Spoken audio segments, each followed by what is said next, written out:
শুরু করছে যারা তাদেরকে তারা খাগি অনুভব করে, কেউ যুগের কবি, কেউ সময়ের কবি, কেউ ধর্মের কবি।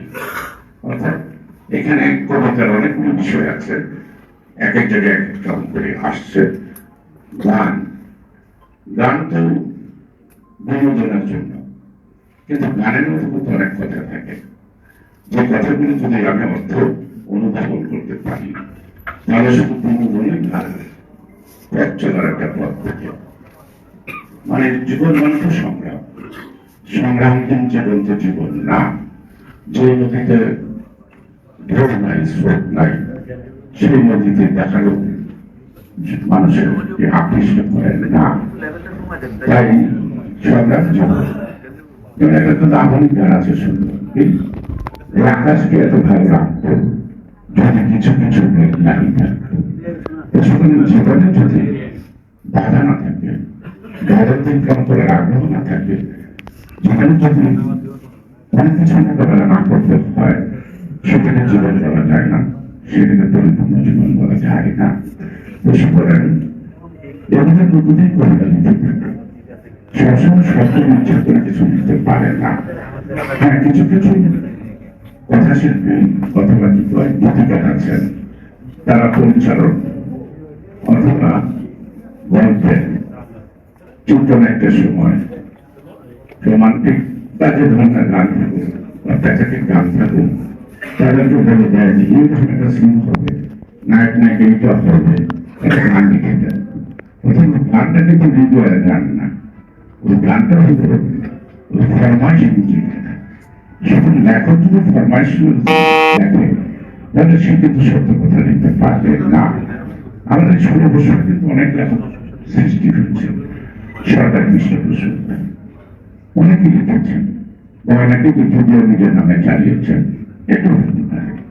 যাই হোক, সেখানে ফরমাইশ লেখা আর মন থেকে যে তাগিদের মধ্যে সত্যকে উপলব্ধি করা, প্রকৃতিকে বোঝা এবং সমাজ ব্যবস্থাকে বোঝা, মানুষের চোখ থেকে মনের ভাষা যে বুঝতে পারে, সে কিন্তু সত্যিকার অর্থে লেখা লিখতে পারে। যে লেখাগুলিকে মানুষের হৃদয়কে স্পর্শ করে, মানুষের মনের মধ্যে চেতনা ভাব জাগ্রত করে, অথবা বুদ্ধিবৃত্তির বিকাশ ঘটে, অথবা একটি আদর্শ পথ ধরা বা চলা সেই মনের মধ্যে আসে। যদি তার মধ্যে কোনো খারাপ কিছু থাকে, সেই পড়াগুলো যদি তার মধ্যে অনুশোচনা আসে, সচেতন করতে হয়, তাহলে সে পরিশুদ্ধ হতে পারে এবং ভালো কিছু সৃষ্টিও করতে পারে। এবং এখনো চলমান নয়, এ কথা কিন্তু আলোচনা করে বলতে পারি না। এক্ষেত্রে জলবায়ুর কথা বলতে চাই, বলতেন জলবায়ু যদি থেকে শোনা কথা আর এখানে সচক্ষে দেখার মধ্যে অনেক প্রভাব আছে। তাই বলার পরে ঘন ঘন আসুন, তোমাদেরকে বাড়ি দিয়ে দিব, বলতে থাকবো পথে, অথবা প্রথমে মানুষের কথা শুনো, বাংলাদেশের মানুষগুলি কেমন। কিন্তু আমি দেখছি ওরা ওদের জাতীয় সাহিত্য বলায় গুলোই মনের মাধুরীতে বাংলাদেশের বিরুদ্ধে লিখছে। এই লেখার মধ্যে দিয়ে সাম্প্রদায়িকতার ব্যাপারে বাংলাদেশ এখন একটা ভালো অবস্থায় আছে, এবং অস্থিতিশীল করা পত্রিকায় লিখিয়ে তারা পারবে না। তবে আমাদের দেশের মানুষ আশা করে তার পাল্টা উত্তরটা সতর্চিতরা আমাদের পত্রপত্রিকায় প্রতিদিন উপরে যতদিন তারা না থাকে, তাইলে কিন্তু ভারত এবং বাংলাদেশের যারা ফরেন পলিসি নিয়ে বৈঠক করবেন, যিনি আজকে আসছেন, তাহলে তারাও কিন্তু কিছু শিক্ষা নিতে পারে। কিন্তু সেই শিক্ষাটা আমরা যদি দিচ্ছি না, আজকে কলকাতায় মিছিল নামছে, এই যে ভারত ভিসা বন্ধ করছে, এটা একটা স্বাধীনবাসী হিসেবে আমাদের আত্মসম্মানে লাগে, তাই না? কিন্তু ভারত যদি অনাধিকারের জন্য ভিসাটা বন্ধ রাখে, তাহলে ভারতের দুর্ভিক্ষ দেখা দিবে। এবং কলকাতা না, দিল্লি, কেরালা, ব্যাঙ্গালোর, যতগুলো চেন্নাই, সব জায়গায় ধর্মঘট হবে, ডাক্তাররা অনশন করবে, অনশন করবে। থাকবে। কারণ আজ থেকে 6 বছর আগে একটা জার্নাল আমি পড়েছিলাম, সেখানে দেখা গেছিল ভারতে স্বাস্থ্য খাতে রাজস্ব আয় 64% সোর্স বাংলাদেশ, আর 36% হলো ভারত।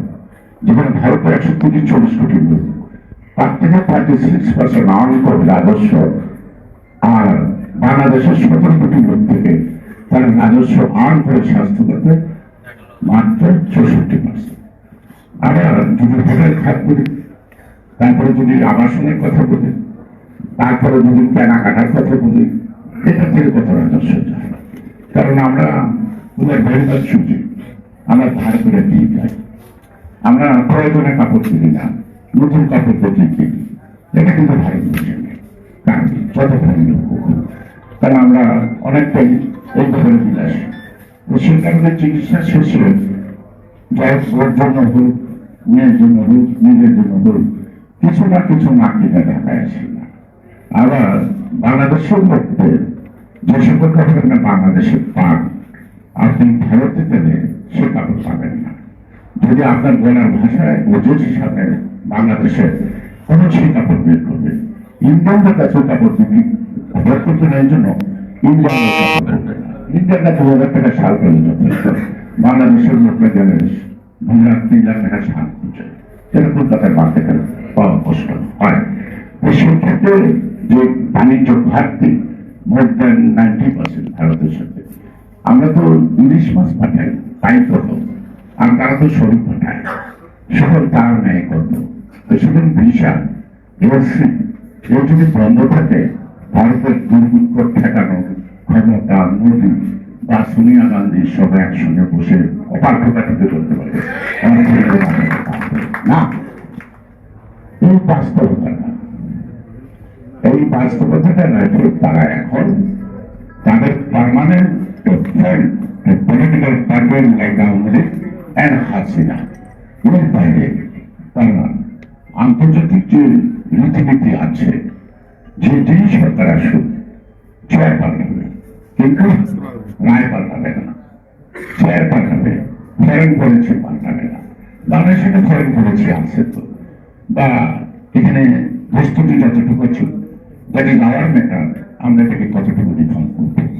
কিন্তু আমি তো বলেছি সকল দেশের সাথে বন্ধুত্ব, কিন্তু কোনো প্রভুত্ব না, কিন্তু সোজা কথা না। এই যে কানেক্টিভিটিটা, আর আমার ফরেন পলিসি শুধু ভারতের সাথে কেন, সারা বিশ্বের সাথে আমার ফরেন পলিসি থাকতে হবে। ছোট দেশ বড় দেশ বলে কোনো কথা নাই, প্রত্যেকটাই দেশ কিছু না কিছু কোনো না কোনো ভাবে নির্ভরশীল।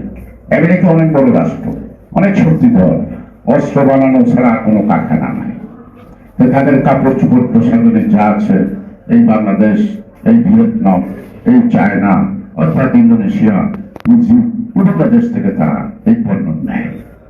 তো তারা তো নির্ভরশীল কারখানা, কিন্তু আমরা কোনো না কোনো ক্ষেত্রে আমরা প্রোডাক্ট করতে গেলে আমি প্রিন্সিপাল মেশানিক যদি আমদানি করি, কোনো না কোনো দেশ থেকে আমদানি করতে হবে। হয় সুইজারল্যান্ড থেকে করবো, নাহলে জার্মান থেকে করবো, নাহলে চায়না থেকে করবো, নাহলে কোরিয়া থেকে করবো, নাহলে ইন্ডিয়া থেকে করবো। আমাকে তো মেশানিক জানতে হবে, ফিনিশ গুডসটা আমি আবার বিদেশে পার করবো। সুতরাং এই যে ভারত যে কাজটা করছে, সেটা তারা নিজেদের পায়ে দিকে মোড়াল মারছে মাত্র।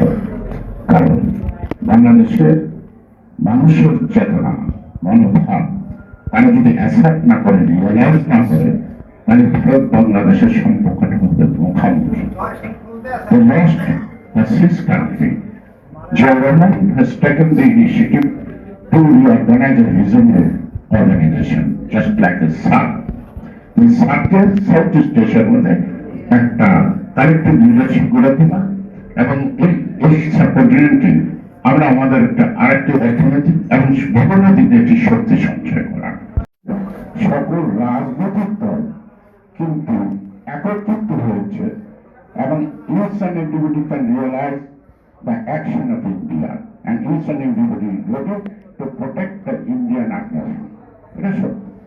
সুতরাং এরকম সময় কিন্তু মানুষের মধ্যে ঐক্য আসে, এইরকম সময় কিন্তু কবিরাও ভালো লেখে। যে কবি দেখা পায় নাই, সে কবির দিক ভালো লেখা আসবে না।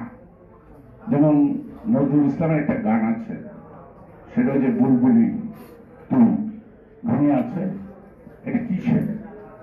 কাজী নজরুল ইসলামের সবচেয়ে ছোট ছিল বুলবুল, মারা গেছে 7 বছর বয়স, তাকে দাফন করার টাকা নেই, এখানে সেখানে সে ঘোরাফেরা করছে, কেউ টাকা দিচ্ছে না, এবং সব প্রকাশক করছে, দিচ্ছে না। তো একজনকে টেলিফোন করলে বললো যে কবি তুমি আসো আমার অফিসে, প্রকাশক সে গেল।